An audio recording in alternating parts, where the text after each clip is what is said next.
Hello and welcome to the Everyday Five podcast. I'm so happy you're here. I'm happy that you guys are sticking with the show and you're hearing all these incredible stories of people on the financial independence path. Today on the show, I'm going to be talking with Carolyn, who is a sociology professor and actually sees her divorce as a silver lining and what led her to the financial independence path. We talk a lot about this, how she balanced expenses after the divorce, what she's doing now, including travel and everything. So tune into her story. Thank you for joining me. Today on the show, I'll be chatting with Carolyn about her journey to financial independence. Hey, Carolyn, why don't you introduce yourself?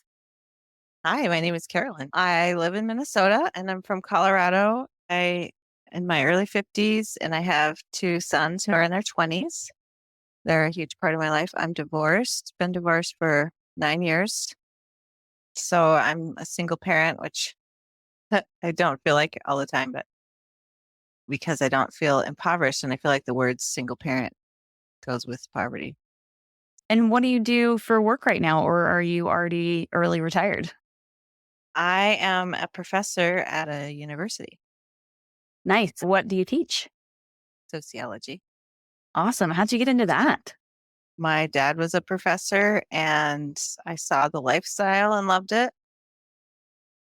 And when I learned about sociology, I realized that's how I already think. And so it was not a stretch for me to think that I could get a PhD in sociology. Of course, PhD school is a whole different story, but unlike math, which was my first love of a subject, I could actually imagine getting a PhD and being a professor of sociology. It's a really interesting topic. Yeah, it was one of my favorite subjects in school. And I remember learning quite a bit about how we as a society kind of work together. So that sounds really interesting. Was that your first major or did you come to it later in life? My first major was math, and I did math until my GPA was too low to graduate with math. So I switched to my second major. I was a double major for years. So I was a sociology major starting as a sophomore. And then I took 1 year off before grad school and then grad school for 7 years.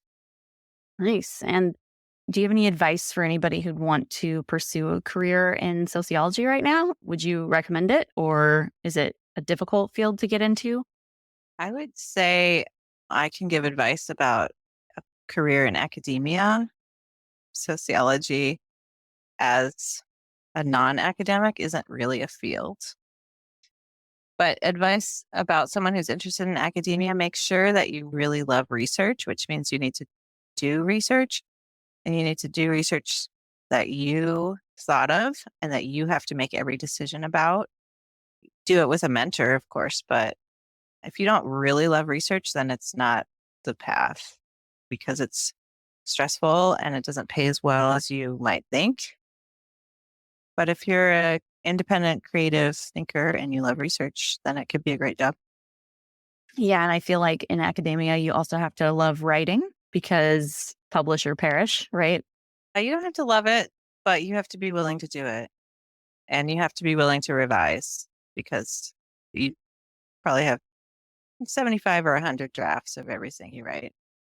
Wow, that's a lot. Yeah. And you do academia as a passion, not for the pay. I'm speaking from some experience because I got a master's degree in art history. And that is also a lot of research and a lot of writing. And I will say the writing part, I thought I was good at it until I had a grad professor say, "You really suck at this. What are you doing?" And I was like, "Okay, that's not very good feedback. Can you give me more?" And she's like, "You just need to be better." Okay. So I obviously got out of that career quite quickly. But yeah, academia though can still be quite amazing and challenging in a way that's fulfilling, I think. But that's just so what brought you to the financial independence community and how did you find the movement? What was like your first experience with the financial independence movement? In 2015, I got divorced.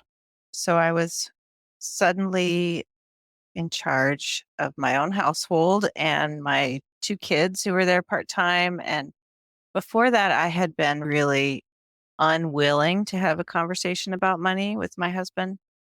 Totally felt like money was for greedy people and money questions were just automatically hard. Anyway, just toxic feelings that a lot of people have, I believe. But there I was, and I had to know how much my mortgage was because I had to know how much needed to be there for the mortgage payment to go through. Before that, I honestly had no idea because I had convinced my husband to take all the work onto his own shoulders. So I had a new connection with money, but I also had a new situation, which is that my husband is also a professor and also in the same department as me, my ex husband now. And it was really awkward to get divorced from someone that you work with, a lifetime job. So I looked up the standard Google question, when can I retire? And of course, it gave me Mr. Money Mustache's The Extraordinary Simple Math of Early Retirement. I forgot what it's called. A brief blog post that essentially says if you save a higher percentage of your income, then you will retire sooner. And so it was a perfect storm of me wanting to retire sooner.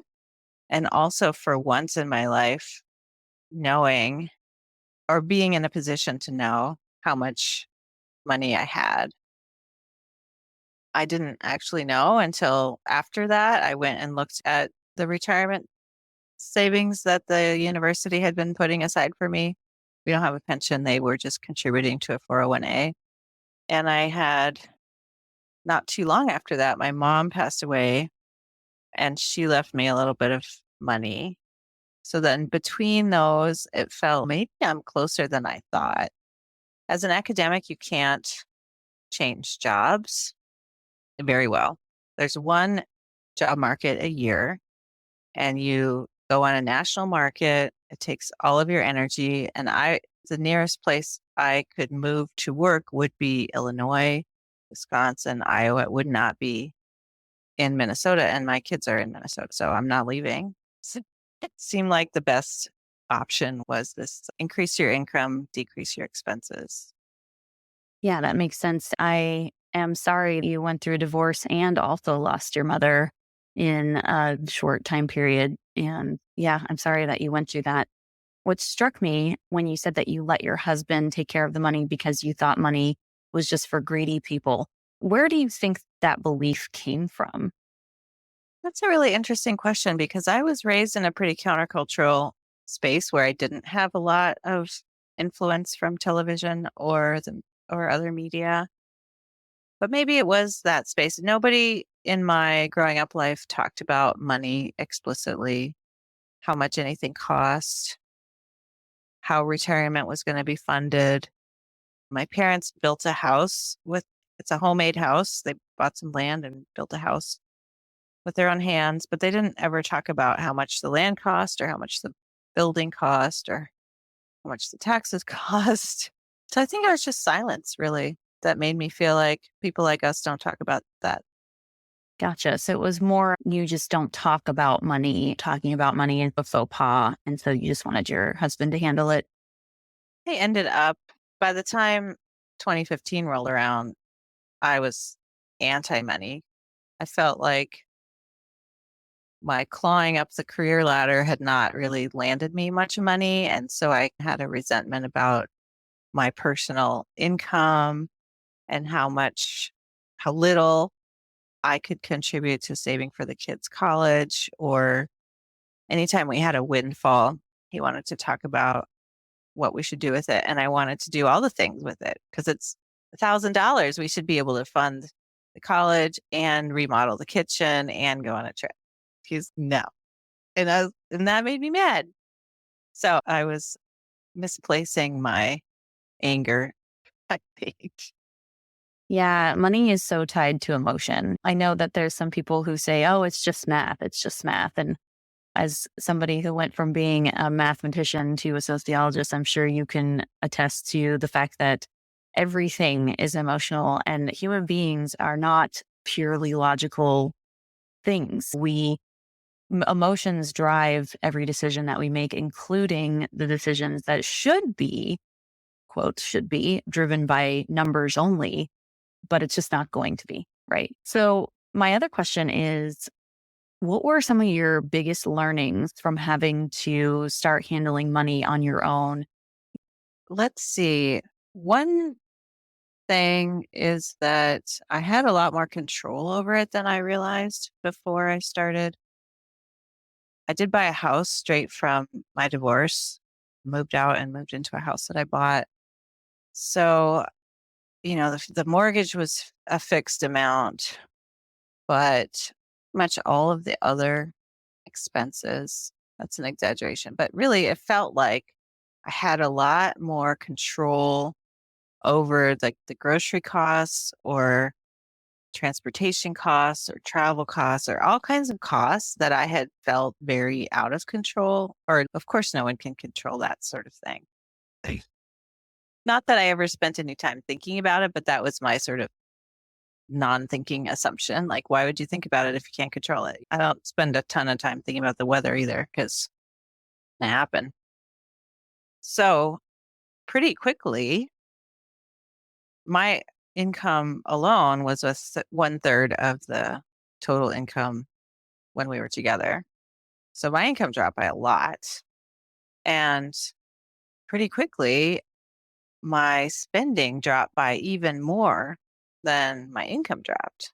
So I saved the full amount in my Roth that first year because I was so carefully watching where every dollar went. Because so the learning was that you can watch where every dollar goes and it goes somewhere. you can, it's not a mystery. It felt like so overwhelming. There's hundreds of transactions. How are you going to keep track of that? And I was just looking at, I spend it on my credit card and then I look at my credit card bill. I wasn't using any tool like Monarch or Mint or something. I was just looking at my credit union account. I There's this much for the mortgage, and what's left after that is only $1,000 for the whole month for the three of us. So Yeah, that sounds really challenging. Would you say that your attitude around money has changed since your divorce and since everything that you've learned? oh, 100%. I Is there a percent higher than 100%? Oh my gosh, it's just so crazy different. I used to never ever want to talk about money, and now I get teased for talking about money like all the time. In fact, a former student met with me yesterday to talk about his money because I talk about it so much to my undergrads that they all know. They know in their soul. They have a question about a retirement account. Call this professor. I just can't stop talking about it because it's so exciting. Yeah, I agree. It is very exciting. Would you say that shift happened when you found the Mr. Money Mustache article, or was it like a gradual change? It was a huge change probably over the course of 6 months. So it was both quick and gradual. I started reading his blog. It's still the blog that I've read the most. I've read a few others, but I really like his emphasis on things like badacity and bike riding. It just lines up with how I was raised and thinking about this as saving the planet and being the kind of person you want to be. So I really ate up that content, but I didn't immediately feel in control of my finances. And I certainly didn't feel like there was any good news going on, except for the good news that I could get by and be a responsible parent on this level of income. Of course I could. I'm a professor, but I still had a car payment, had this new mortgage payment. So it took a little while to realize, oh, my mom's been trying to tell me this and she was still alive. And so I could orient myself to what she had been saying and ask her some more questions. And then I realized my dad bought me a Vanguard index fund when I was a teenager and I cashed it out as soon as I realized it. And I've never I just feel so terrible. Like he was trying to tell me too. He had died in 2009. So more and more as I took in the content, I realized, no, this is who I was raised to be. I just had been blocking it. And so it was very powerful to have this happen as I was getting divorced. So all the identity changes that come with a divorce as well. Also, I got tenure that year. Also, my mom died. There's just so many identity changes. So it fit right into that kind of a feeling like, okay, I was all these things, but now I am this new thing, which is joyfully frugal and so enthusiastic about the opportunities and this community that focuses on happiness. The whole point of frugality is happiness. Who doesn't want that? Yeah. And it's interesting that you look at it that way because a lot of people think that to be happy, you have to have a lot of money and you have to be able to spend a lot of money. And I think that's one of the powerful things about our community is that we look at it a little bit differently, that we derive happiness from the way that we're living our values and becoming the people we were meant to be and discovering new ideas and thinking outside the box. That drives our happiness. It's not about what we're spending. And I'm laughing at myself because I'm a huge spender. I'm definitely a spender, but I like to spend things like money on things like experiences and travel and stuff like that more than clothes or stuff. And I think that's one aspect of this community that I absolutely love. One thing that you said that struck me quite a bit was that your income went down to one third of what it was when you were married. And yet you were both professors at the same school in the same department. So I'd love if you were willing to talk a little bit about that and your feelings around that. Yeah, that's a rough one. I think that's part of my former resentment of money. Not only that, we have our PhDs from the same university. So I was there for all of the little moments that made my ex-husband's income be so high. He's a great grant writer and willing to step into service positions that pay. And then when you leave that service position, then you end up still getting a raise. And he's willing to do all of the many different things that it takes to get a really high income. And I was unwilling to do a lot of those. And also, I was unwilling to do all that grant writing. I'm not saying there's no sexism, but I did actually see what he was doing. And I did actively make choices not to do the same things. So it felt like I had a little bit of say in it, but I have been really working on increasing my income. I just got promoted and a big motivation for going through the year and a half of hoops that it takes to get promoted was the raise, the $12,000 raise. Nice. Congratulations. And yeah, thank you for talking about that and diving in a little bit about the fact that you did recognize that he was doing a little bit more than what you were doing. And so his compensation being higher actually made more sense. Although, as we both probably know, income disparity between men and women is a thing. And that is something that I have not only seen, but I have a mother who's a CFO and she has literally seen it in her company because she knew like all of the pays between everybody. She knew everybody's pay and she could see it.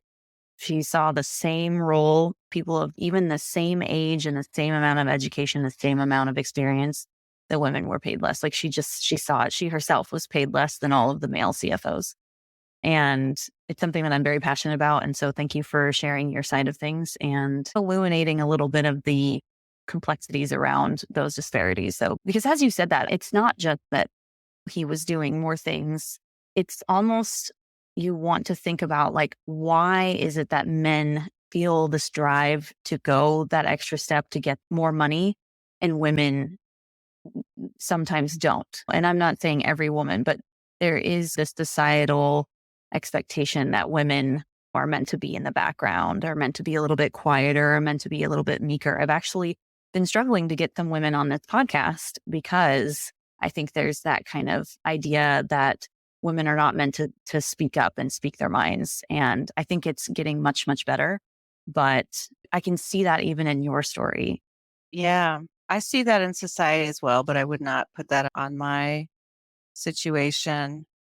I think that we did feed on each other, though. You remember this was a marriage that ended in divorce. It was not necessarily a healthy relationship in every way. And so the more I step back on my income, the more he stepped forward on his. I think that was part of what was going on. Is that I didn't apply for any grants, and so he applied for 4 because between us we needed 2 each in terms of the income to sustain having 2 cars, having 2 kids in sports. We did remodel the kitchen. We did pay for their college. I agree. Gender norms are super powerful, but he's a strong feminist and an outspoken person. So I think that it can happen anyway. Yeah. When you said it can happen anyway, that's how strong they are in our society, right? I am definitely a feminist. I make more money than my partner by quite a bit, but there are still some gender roles. I clean more than he does and things like that. And it's very minimal, but it's still there. And it's something that, like I said, is getting better. And yeah, thank you for sharing your thoughts about that. I'm going to move back to the financial independence journey that you were on. What would you say your why of financial independence is? And what does reaching financial independence look like for you on the other side? I really like to make my own decisions, be my own boss. That's part of why I became a professor. There's so much flexibility and freedom, but also some parameters. And so that's part of my why. I don't want to have to make a decision like stay at this job or not stay at this job based on other people, based on some outside constraint. I want to decide it because I decided it. And also, I have a lot of hobbies and interests. I still own that homemade house in Colorado, which any house that's 45 years old struggles, but a homemade house in Colorado really, it really needs me. And I live in Minnesota. I can't be there as much as I want. I love to be with my kids. They're delightful and I want to take time to be with them whenever they have time. It's not as much of a push factor as it used to be. I don't feel like I need to leave my job the way that I felt when I was a newly divorced person.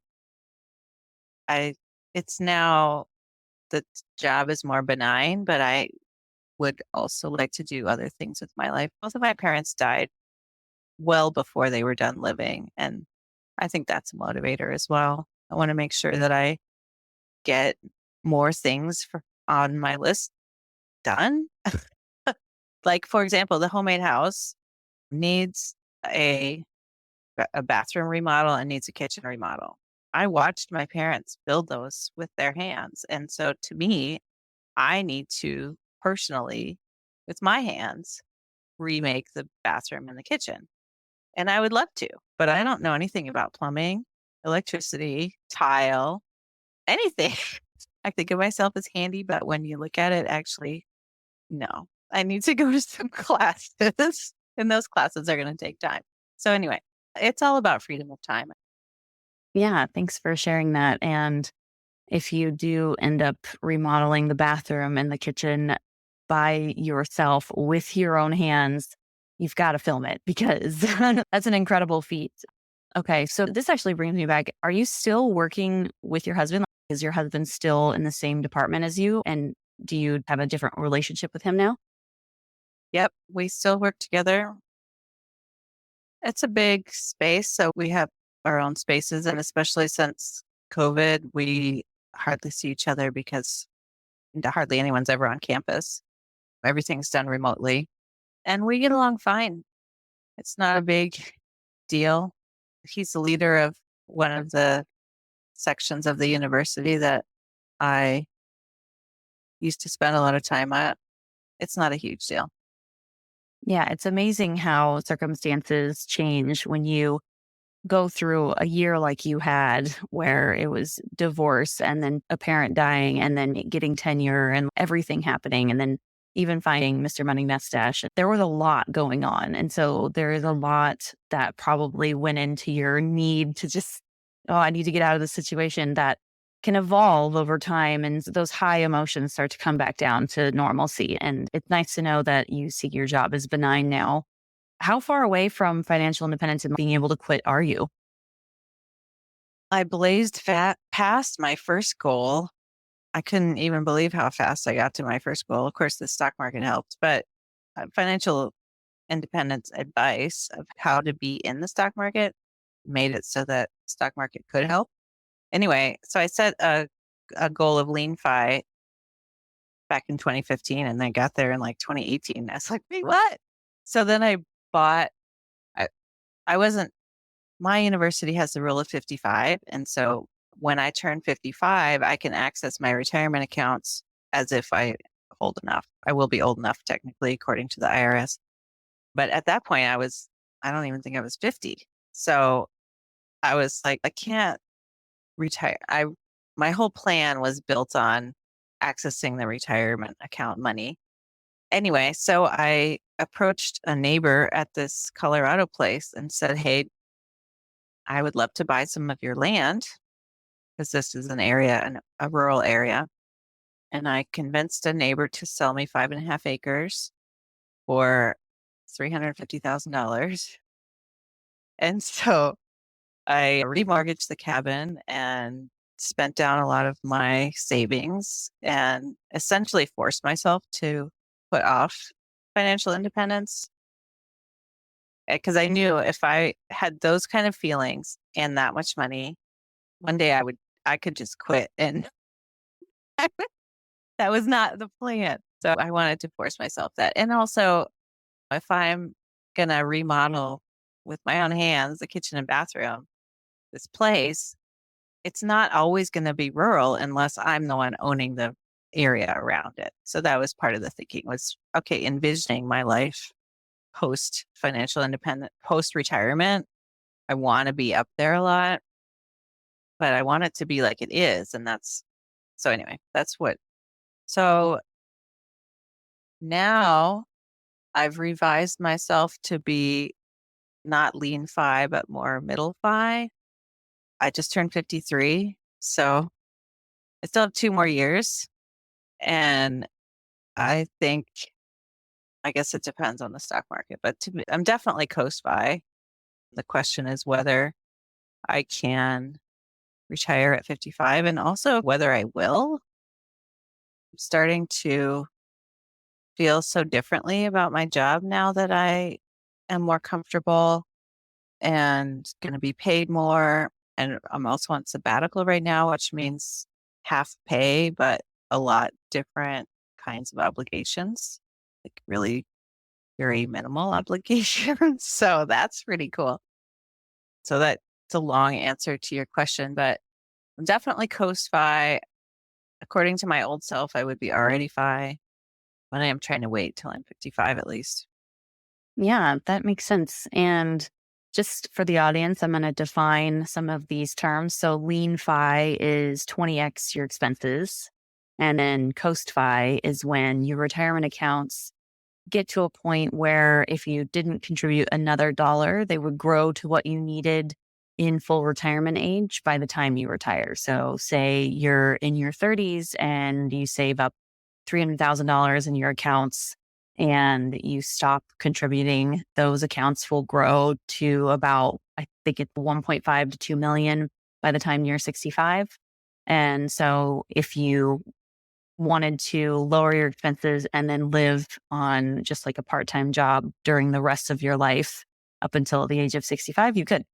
That's coast fi. Are you ready to take control of your financial future? Do you want to learn how to set powerful goals and invest wisely? Have you been yearning to quit your 9 to 5? Then my workbook, Your Journey to Freedom, is for you. This workbook is your roadmap to financial success. Whether you're a seasoned investor or just starting out, It's designed to help you define your goals, create a plan, and take action towards building wealth. Inside, you'll find practical exercises and tools that will help you identify your short, medium, and long-term financial goals, develop a personalized investment strategy tailored to these goals and your risk tolerance, track your progress and stay accountable to your financial objectives. Plus, there's bonus content like a quiz to test what you learn and a budget worksheet. With easy-to-follow instructions and insightful prompts, this workbook will empower you to make confident decisions and stay focused on your financial journey. Don't let another day go by without taking charge of your financial life. Invest in yourself and your future with the Your Journey to Freedom workbook. Order now and start turning your dreams into reality. Visit my website at everyday-fi.com/guides to get your copy today and start your journey to financial freedom. Do you think you wanting to continue working, is that what you would describe as like the one more year syndrome where, and just so you understand, that's when people who want to retire, they keep saying, I'll retire next year, I'll retire next year. And a lot of time it comes from the fact that their job is a big part of who they are. They really love what they do. They have a routine, they have an identity with a job. And sometimes it can stem from fear of retiring. And I'm not saying that that's how you were feeling about it, but I'm wondering if any of those resonate with some of the reasons why you're putting off retiring when you wanted to. Yeah, that's a good question that I do wrestle with because I do not want to be someone who's doing something out of fear. That's the opposite of what I'm trying to do here. I think that the answer is no. That's what I think today. I'm curious. First of all, I just want to acknowledge to myself that I do feel differently than I did in 2015 when I started this. And I'm not obligated to stay the same person between 2015 and 2024. I can change. That's fine. I can change my mind as much as I want. But I do need to keep track of whether that's my thinking or if it's fear talking or what. My career has really been taking off lately. Just today, I got invited to speak at the National Academy of Sciences.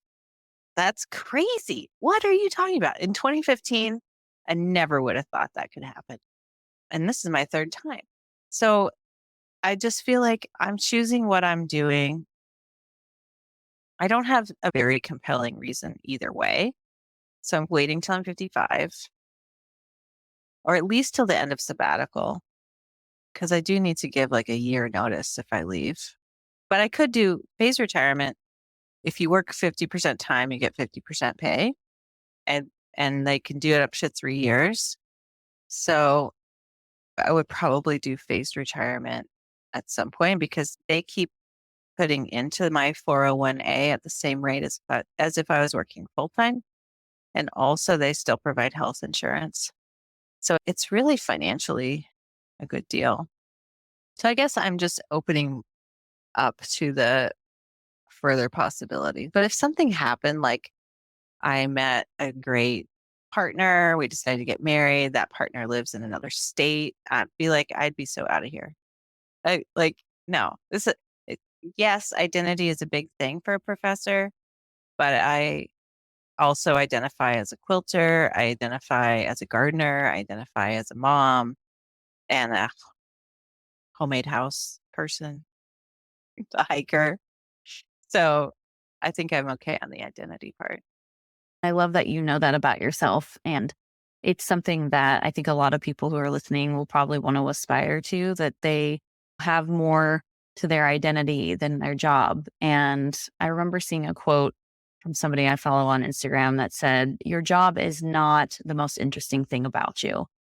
And I loved that because, first of all, it's very in your face, which I really liked, but it's also demanding you look deeper inside yourself for what is interesting about you because it's not your job. And it does sound like your job is in a great place. Being able to speak at the National Academy of Sciences, that's incredible. And if your career is going where you want it to go now, why quit? But the thing about financial independence is it's not about quitting your job if you don't want it to be. It's about having options. And like you said, if you were to get married tomorrow to the love of your life, your soulmate, whatever you believe, and he or she lived in another state, then you're out. And that's what financial independence gives you. Or say both your kids left Minnesota and moved to North Carolina, where I live, which is pretty far from Minnesota. You could just pick up and go with them and come hang with me. And you could, I would uh, do that in a heartbeat. yeah, you can come Absolutely. garden with me. Wherever my kids go, that's where I'm going to be, or my future partner. Those relationships are so important. That kind of makes me think it's not really one more year syndrome. I'm hanging out to see what happens and until it's clear what I should do.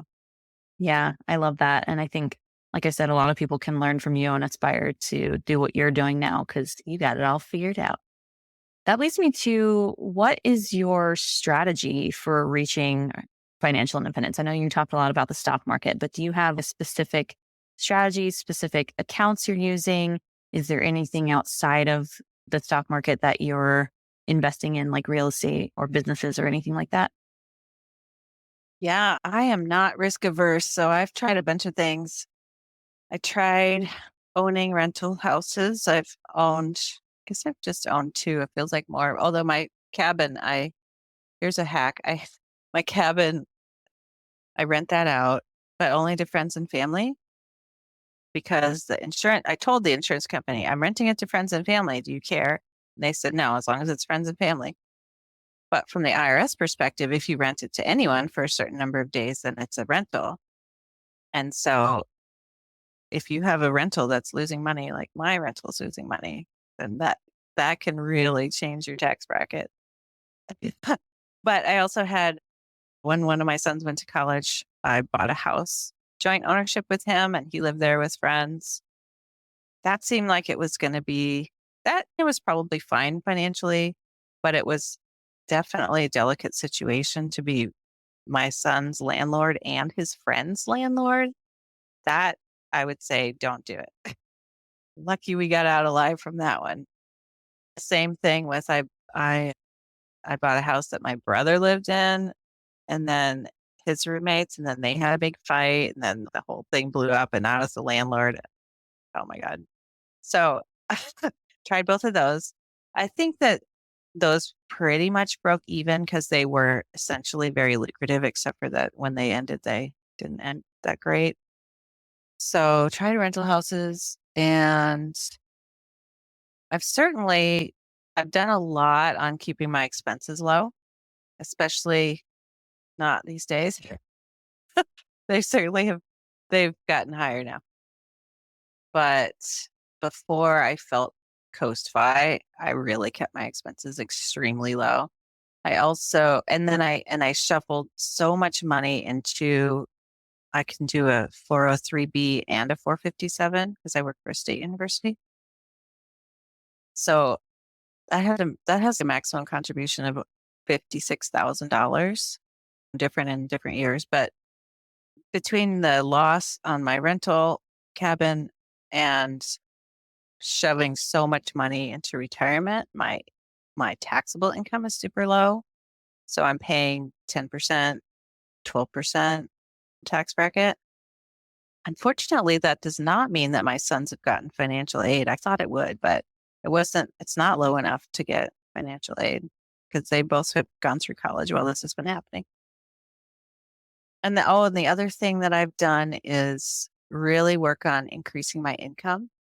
So I started applying. I said about my ex-husband, started applying for grants, not grants at the national places that only accept 1 or 2%. I started applying to grants at my university where they fund 30 to 40% of people. They're $10,000 grants, but you know what? I'll take it. So I started applying for those and worked on getting promoted so that I could get that raise. And then I also started taking on side work, working directly for tribal leaders and having them tell me what they want me to research, and then I research it and then they pay me, which is ideal in so many ways. It really, as an ivory tower academic, sometimes you feel like nobody cares about what you're doing.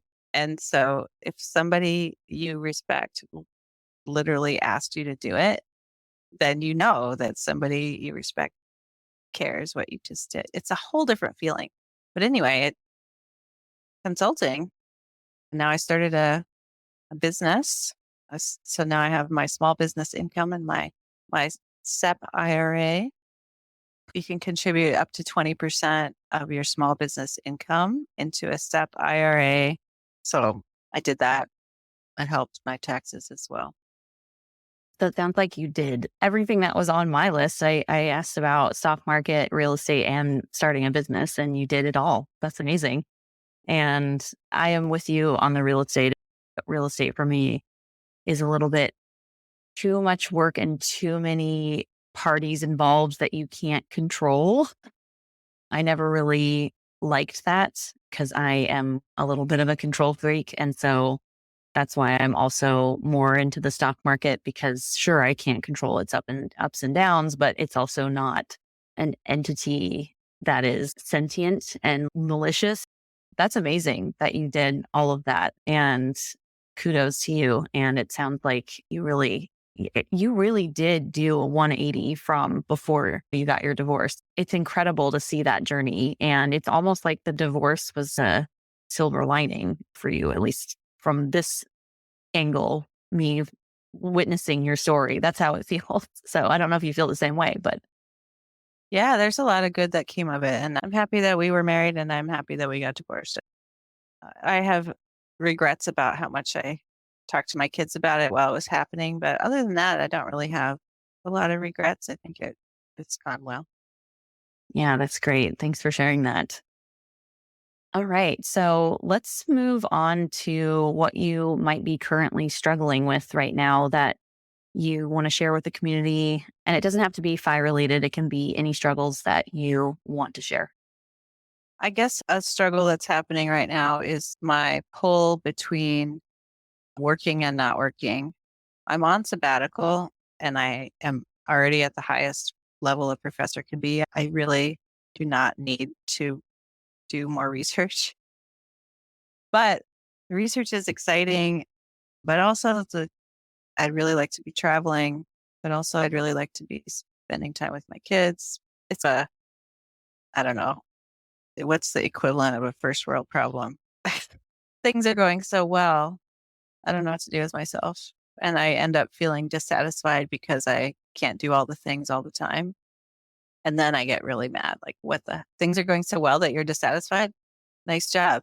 There's that. And I think it has been a struggle as I let go of the purse strings a little bit. As my salary is going to be in half starting July 1st. And I want to be traveling. And so I've actually planned 8 trips. No, now 9 trips between now and the end of 2024. 2 of them a month long. And where's that money coming from? I do travel hacking. I should have said that too as one of my things. I think I have 14 credit cards and my kids use my credit cards for their stuff. So I get those points. And it's a bit of a challenge to go hard on saving and then let go and just, even though I'm getting the cheapest possible ticket, I'm spending points, I'm finding the best price on everything. That's a lot of trip and it's costing the money. Also, my 2009 Hyundai Elantra Touring, best car ever. I got told it needs a new engine. And so I gave it to a school that teaches people how to repair cars because I hadn't gotten any of the body work done and all of the accidents it had. It taught both of my kids how to drive. I was covered in body damage. Anyway, I went out and bought a 2022 CRV with cash. And so that was a struggle. Can you just do that after you've been saving like crazy to be able to fund your Roth and your all these different things? So I'm not going to max out my retirement savings this year. because I'm Coast Fi, because I know in my head I'm Coast Fi. I don't have to do that anymore. Just settle down. It's fine. But it's a little bit of a challenge to actually settle down and actually, remarkably, I took that money out and bought that car and watched my net worth dip down, and I watched my net worth go right back up because the stock market went up. My net worth would have been higher right now if I hadn't bought the car, but it's almost the same as it was when I bought the thing in April, and it's June. It's crazy. Stock market's crazy. I love the stock market when it's going up. Honestly, though, I love it when it's going down too because I'm still putting money in it. It's one of those things where you have to ask yourself, if not now, when? When are you going to spend this money? You only have so many years to do all of the things that you want to do. And it's a little morbid, but you're never going to be as young as you are now. And so what do you want to do now when you're as young as you will ever be? And if going on 9 trips is it, do it. And I'm sure the audience and myself are all curious what these 9 trips are. And I'd love for you to tell us what they are. It's a long list. I have the rest of June in Minnesota. In July, I'm going to spend all of July in Colorado, except for I'm leaving to go to the National Academies talk in DC, going back to Colorado. Then I will come back to Minnesota and then go with my brother who's adopted from Canada. We're going to go up and visit his relatives in Canada. First week of August. Then the third week of August, I'm going to speak at a tribal conference in Tucson. Then the first week of September, I'm taking a friend to New York City. She's an artist and she looks like she's been to New York City 100 times, but she's never been. And she's in her mid 70s. And I think that's just a travesty. So I'm accompanying her to her first trip to New York City.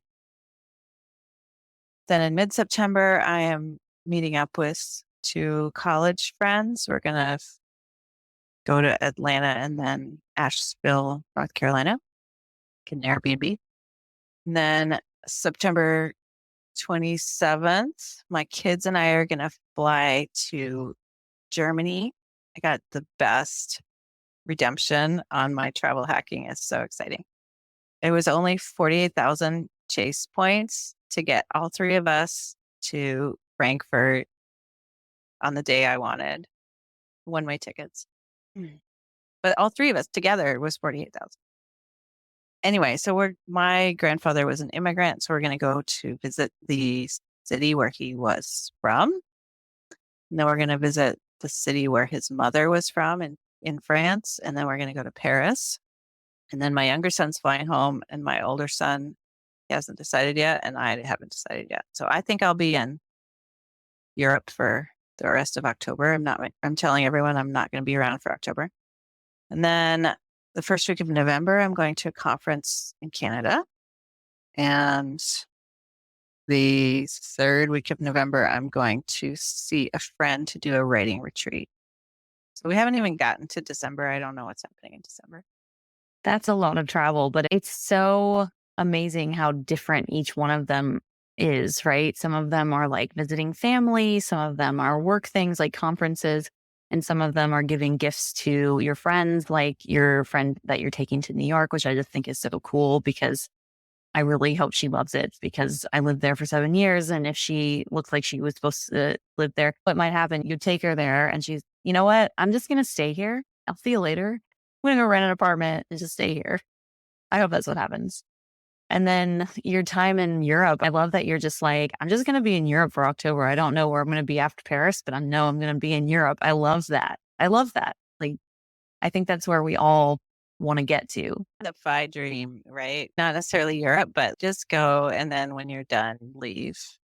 That is the dream. And so then that makes me wonder, do I really? I mean, yeah, I'm on sabbatical, so I can do that in the middle of October. I can't usually. But if I can do that while I still have this job, then maybe I don't need to quit the job. Yeah. And it might be where you get the travel bug and you're like, if I go back to work, can I take another sabbatical? No. Okay. Maybe I'll just quit and travel forever. I just interviewed a couple nights ago a woman who's in her 40s and is a 100% full time, fully retired nomad. That's all she was living in Greece for a month. She just left, and I think she's in Italy now. And she was like, I'm never going back to the United States. And I love being a nomad so much. And that's another level, right? That's another level. And I applaud her. And that conversation was so interesting. And I can't wait for it to come out in July. But it's one of those things where some of us might be homebodies like I am, but every once in a while you have this dream where you're like, what would that be like? What would that be like to get out of my comfort zone and do that for just a year, be a nomad? You don't have to commit to it 100%, but you could try it and experiment with it and see, and you might just get that bug where you're like, you know what? I don't ever want to go back. Yeah, I love the image of a comfort zone that is being stretched. The zone isn't stretched. It feels like it would maybe shrink. So your comfort zone gets smaller, which sounds terrible. Or what if you grow and your comfort zone doesn't? And then there's like, relatively speaking, less space in there. I really think that, and all of these trips are actually within my comfort zone, essentially, except for not completely sure how to have a good time in Europe and I feel like those could conflict because I want to hang out in the Airbnb or we're staying in youth hostels and my kids are like, really? Like, you got to know about youth hostels. You're youth. I'm not youth. And they're like, yeah. Anyway, we'll see. They're used to hotels. But then I feel like I'm teaching because I talk to them constantly about money, right? And chase points and how many points it costs to get here and how much his hostel costs and how much this train costs. And they know all of that. And my hope is that through that kind of verbalization, they're going to feel like, okay, if my friend really wants to go to Italy, we'll just use the chase points and we'll go to the hostels and we'll take the train and this is how much it'll cost. A little, my parents did a fantastic job raising me, but they did really, well, maybe they did speak about money and I wouldn't listen, but that's a distinct possibility, but they're dead. So we can't know. Maybe they didn't speak about money. Nobody speaks about money as much as I do. Yeah, me neither. About the hostels, though, there are some really nice hostels out there where you're like, this is a hostel? I stayed in one time. I had my own bathroom. And now, granted, I was in the country during the low season, but it's still, I think there was one other person in the hostel with me. And I think the only downside to it was the kitchen that they said they had was like a microwave and a mini fridge. So it wasn't really a kitchen, but it still was a really nice place. And it was like, I think it was €100 for a week. It was cheap. Now, granted, this was back in 2015. So it was almost 10 years ago and it was in Ireland. And like I said, in the low season, but it was so cheap. And the reason I even considered it was, I don't know if you've heard of Nomadic Matt, but he talks about how to travel the world on $50 a day. And at least that is his original book. I believe he is coming out with a new one. And so the amount per day, I think, is changing. He's keeping it a secret until it's published. But I'm sure inflation has probably affected that amount. Or he could come out with it being lower. Who knows? He's leaving it as a surprise. But anyway, he has a lot of great tips on how to travel cheaply, but still really great. And he always travels. He's always abroad. He has a home base, but he comes back for maybe a couple of weeks and I don't want to be here anymore. I want to go to Africa. And so I'll definitely link his stuff in the show notes. But if your kids are interested, he is definitely one to follow. That's great. I don't know him and I will look at your notes. What you said reminds me that the reason I picked hostels besides educating my children is that there's 3 of us and none of us want to share a bed. And that means that it's extremely expensive. Like you're getting 2 hotel rooms or sometimes in European hotels, it looks like they say there's 2 beds, but really they're 2 beds pushed right up next to each other, sharing the same sheets. Like, how is this 2 beds? Anyway, we need 3 beds. And so I got the family room at the hostel. So we've got a pair of bunk beds, which I think is going to be actually just fine. Yeah, that sounds great. And as the mom, you can be like, I claim the most comfiest bed. Yeah, I think it'll be a really fun experience. And I'd actually love to have you back on later after you're done with all your travel to talk about it if you're up for it, because I think everybody who's listening is probably like, ooh, how's that going to go? So now I want to move on to what are some of your current wins in the moment? And again, they don't have to be like fire related, but anything that you're celebrating right now that we haven't already talked about. I am celebrating that my son, my older son, he graduated from college and then he decided that he wants to become a pilot. And that was not really on the agenda earlier.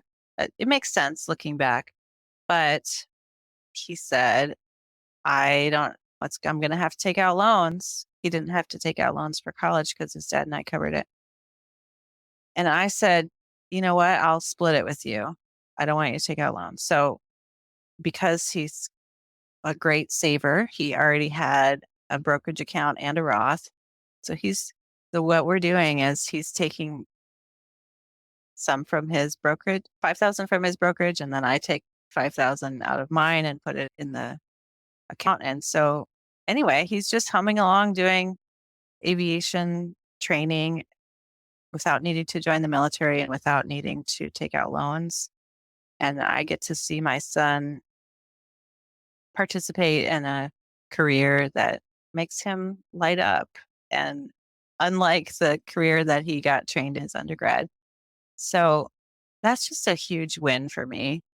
It was also a big win to buy a car.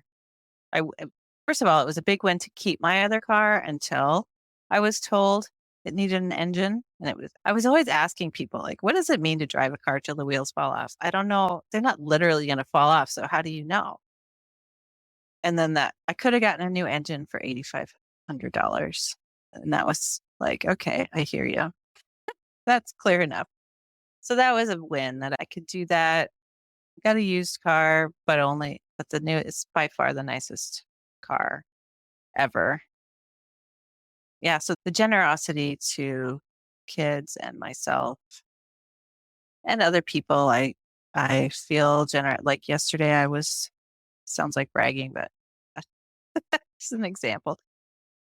I went and bought a pack of gum and it was such a small amount that I thought, I don't want to put $1 on my credit card. So I bought the stuff for the young woman who was behind me in line and she was so excited. And it was $6. I totally made her day for $6. Obviously, I want to do that. So I think that those years of being frugal and the helpful habits that it has developed really are paying off right now with that kind of win. Yeah, absolutely. And that's amazing how giving you are, even just the way that you handled your old car, giving it to that school for kids who were learning how to build cars and everything. Every single decision you make is altruistic. And I think the world is really great, like really lucky to have you in it. I want to be a good person, but I also really believe in manifestation.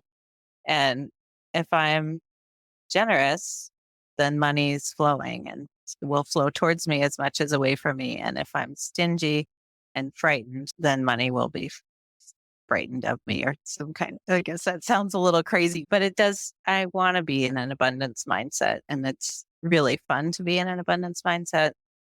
So I lean into that.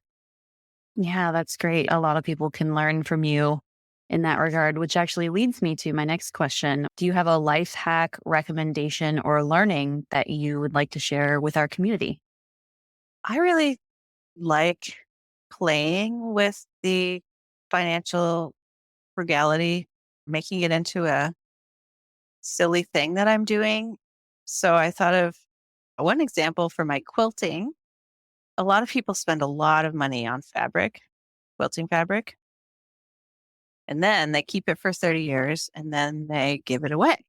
And so I'm the one raising my hand saying, okay, fine, I'll take your 30-year-old fabric that was fashionable 30 years ago.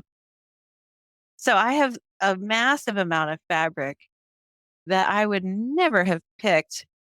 And I pass along the chain, the stuff that's like really bad, but I try to keep most of it and use it as a creative opportunity because I design my own patterns and I like to work with color, and some fabric is just so outrageously ugly that it's comical. Like somebody worked at a job to get money to buy this fabric that I'm now laughing at. But it's an interesting challenge to take that and other donated fabric and fabric from the textile center garage sale and make something that is beautiful. And then I can give it away. And somebody's super excited about that. And that whole hobby cost me like $2 for a spool of thread. Another example, which is a pain in my side right now, but currently have 3 broken lawnmowers. One is a really nice lawnmower that I got for free on Buy Nothing, but it stopped. It was fine, and then it just suddenly stopped starting.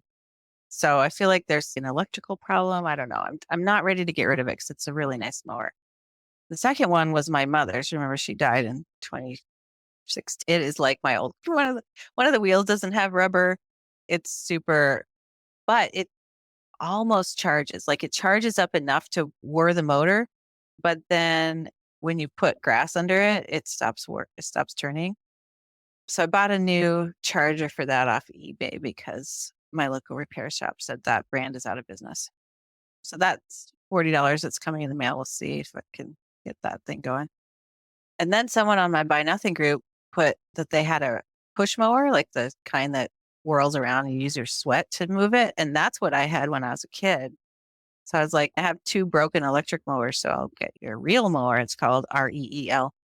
And I just enjoyed myself walking over to their house and getting it. And it's so rusty and it's so dull.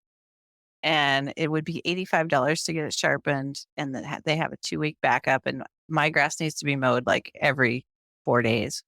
It's crazy here. So I've just been I've been like personally rehabbing this rusty old reel mower because it's my best lawnmower and just laughing. I hate reel mowers because you can't pull them backwards. You have to only go forward. But I also like people are paying for it reminds me of Badassity. It reminds me of Mr. Money Mustache. Like I am seriously sweating and I need an aerobic workout. I'm not paying anyone for a gym. I got my rusty lawnmower. So if you can just giggle about it. And eventually I'm sure I will end up with a working lawnmower. But I'm not in a huge hurry because I do have this rusty thing that cuts most of my grass and I can laugh about it. And then when I'm going to be out of town for July, I'm going to hire someone. So I can probably put it off till mid-August. Yeah, for sure. That is a lot of lawnmowers. And I'm laughing because I had 3 ways of cutting my grass as well. I don't have much because my front lawn, I destroyed all of the expensive grass that the guy who used to live here that I bought the house from put in and made it into garden beds that are full of native flowering plants for all of the hummingbirds and bees and all of that. So my neighbor laughed at it because he did not like the guy who lived here before me. And you killed all his expensive grass. I was like, I sure did, because I hate mowing. And now my backyard is full of clover. So I hate mowing, but I do have a weed whacker. And then I bought a push weed whacker that I didn't realize was like a corded one. And the cord that I have for it is not long enough to do any part of my yard. So it just sits in my shed. And I also got one of those push lawnmowers. I hated it. It did not work. It must not have been sharp. And I gave it away. I was like, nope, this sucks. I don't like it. So I'm laughing because I did the same thing. We are at the end of our time. Is there anything that you want to talk about or share that we haven't already covered? I would like to share that I met you through Camp Fi, and I really love Camp Fi, and I really love having a financial independence community. This whole thing with blogs and podcasts and get-togethers, it just makes it so much more approachable. It's been I think that I would not have become an enthusiast if I never got to meet people in real life. So shout out to Camp Fi and to all of the people who host all of the get-togethers. And thank you for having me. Yeah, absolutely. And yeah, Camp By is really fun, even though you and I have not been at the same one. Camp Fi has a community online that I'll link to in the show notes where we found each other. So it's goes beyond just meeting in person, which is amazing. And yeah, thank you so much for being here. And it was great meeting you. Thanks for listening to the Everyday 5 podcast. If you're loving the show, here are some things you can do. Number 1, subscribe in your favorite podcast player and share the show with your friends and family. Number 2, please leave a review. I'm always looking for ways to improve the show. Number 3, check out my website, everyday-fi.com, where you can listen to all the episodes and leave comments for myself and the guest. Number 4, if you're interested in sharing your own financial independence story, you can find a submission form at everyday-fi.com/podcast.